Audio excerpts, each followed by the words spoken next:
and welcome back to the most amazing channel on the internet. I am your host Rebecca Felgate, and today we're going exploring, but unlike the people on this list, we're gonna make it back in one piece.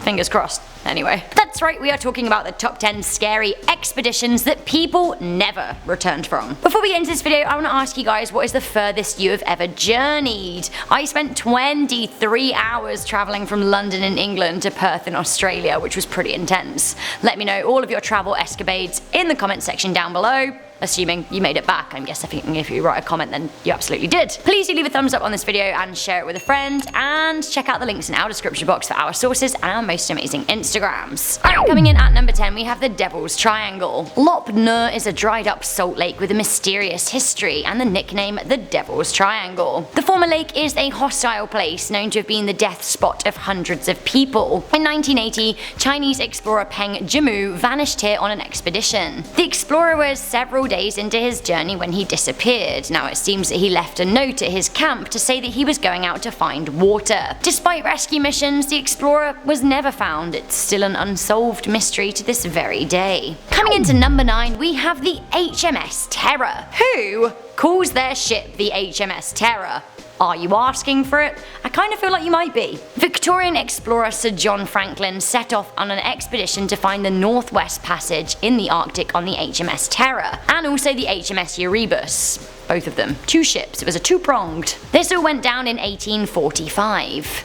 The ships were spotted at Baffin Bay by a whaling ship.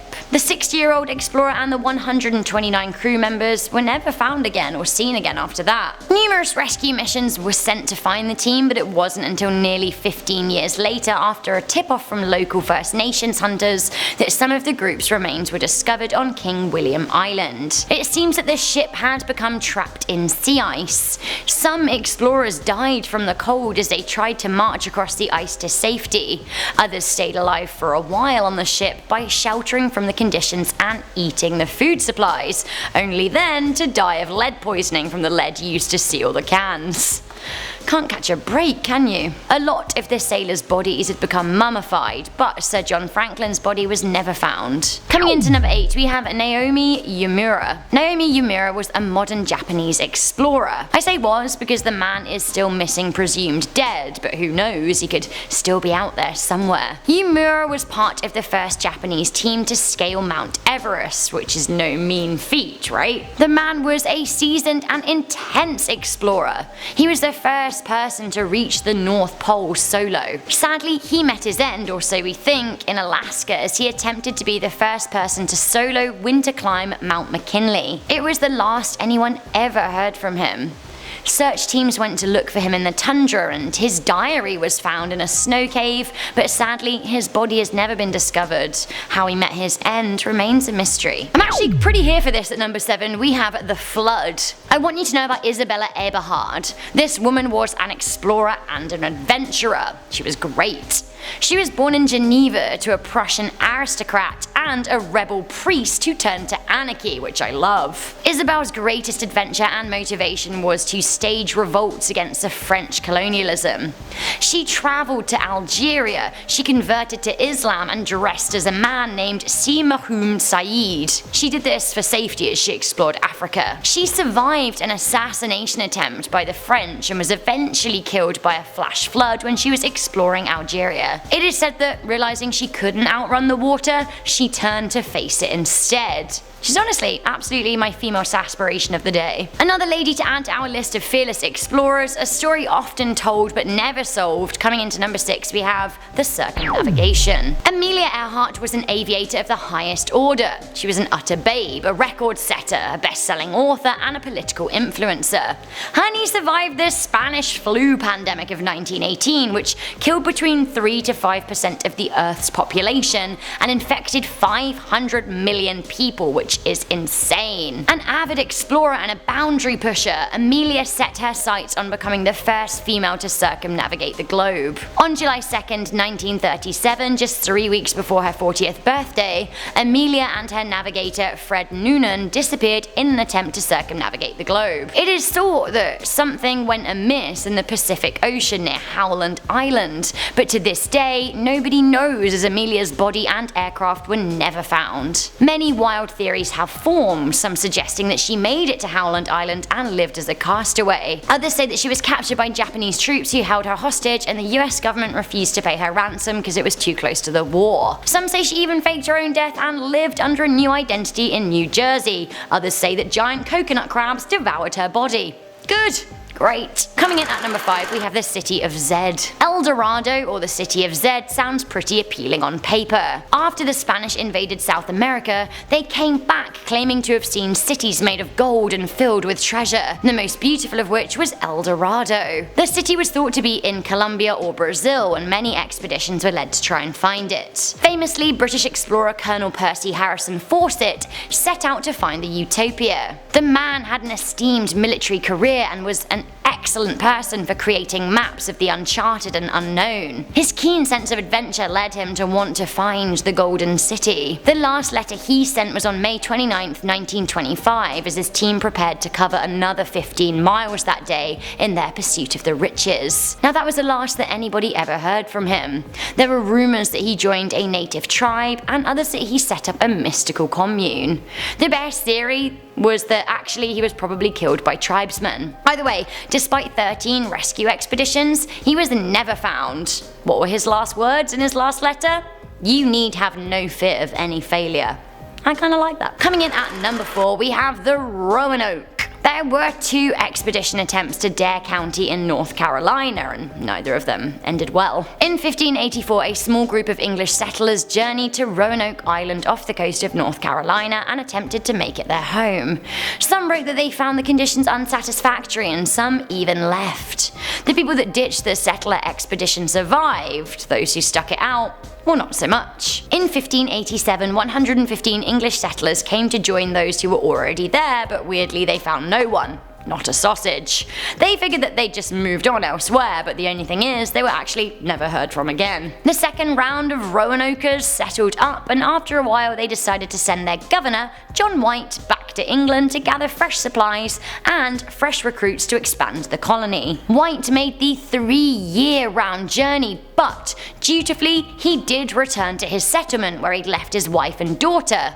Once again though, he and the new group of settlers found no trace of the former inhabitants. Again, this was just like last time, only he knew that his wife would never have left without a messenger or a letter. The only clue he found was the word Croatan carved on a wooden post, which is extremely strange.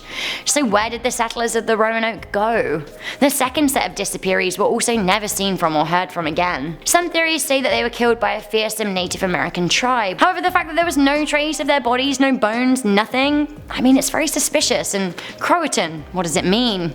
It's still one of the biggest unsolved mysteries today. Coming into number 3, we have the journey to the North Sentinel Island. There is a reason that people do not go here.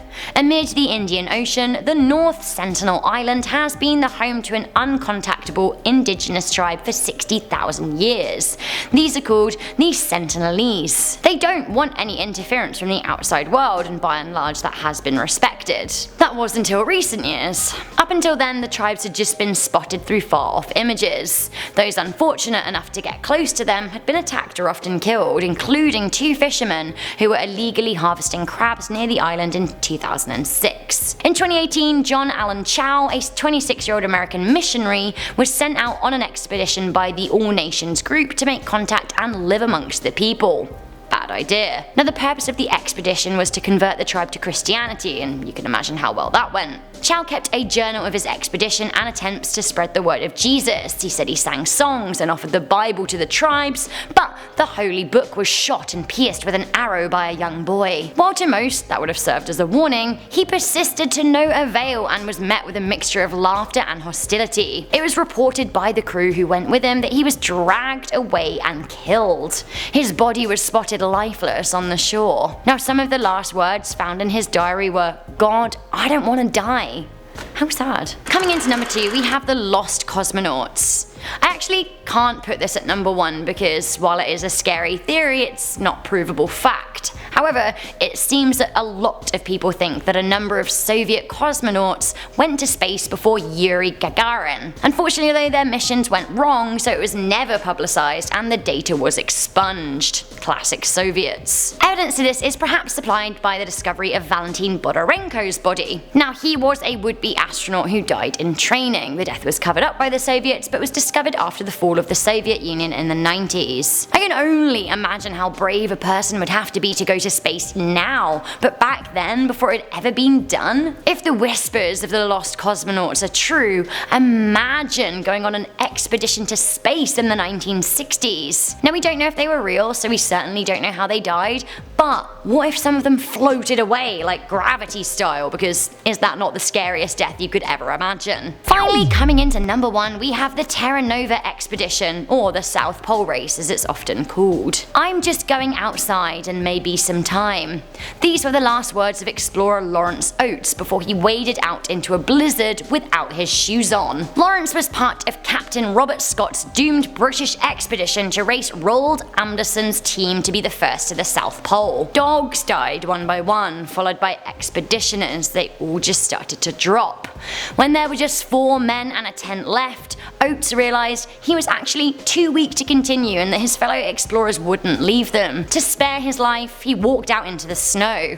That just left 3 men, including Scott. Sadly, the men died one by one, with Captain Robert Scott being the last. Now, his last diary entry read, "Last entry, for God's sake look after our people." He also wrote a note to the public. I'll read you a particularly rousing excerpt. He said, "Had we lived, I should have had a tale to tell of the hardihood, endurance and courage of my companions, which would have stirred the heart of every Englishman."